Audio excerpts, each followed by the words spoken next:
Asia में शक्ति संतुलन अब एक नया मोड़ ले रहा है। भारत और जापान की स्ट्रेटेजिक पार्टनरशिप अब इंडो पैसिफिक क्षेत्र की स्थिरता का सबसे बड़ा पिलर बन गई है। यूपीएससीजीएस पेपर 2 यानी इंटरनेशनल रिलेशंस के लिए इसे डिकोड करते हैं। दोनों देशों का एक ही मजबूत विजन है, एक फ्री, प्रॉस्परस और rules based Indo Pacific. Defence sector की बात करें तो दोनों देश अब नेवल रेडियो एंटीना जैसी एडवांस डिफेंस टेक्नोलॉजी मिलकर विकसित कर रहे हैं, ताकि मैरीटाइम डोमेन अवेयरनेस यानी एमडीए और समुद्री सुरक्षा को और मजबूत किया जा सके। इसके अलावा हिंद महासागर में लगातार नौसैनिक अभ्यास यानी नेवल एक्सरसाइजेस किए जा रहे हैं, ताकि किसी तरह की आक्रामकता को रोका जा सके। इकॉनमी और टेक्नोलॉजी में तो बहुत बड़ा कदम उठाया गया है।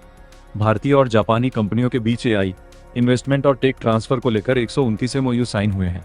और सबसे बड़ी बात, जापान भारत के कई राज्यों जैसे हरियाणा, ओडिशा, महाराष्ट्र, गुजरात और नॉर्थ ईस्ट के औद्योगिक विकास और इंफ्रास्ट्रक्चर के लिए $1 ट्रिलियन का भारी भरकम इन्वेस्टमेंट करने की योजना बना रहा है।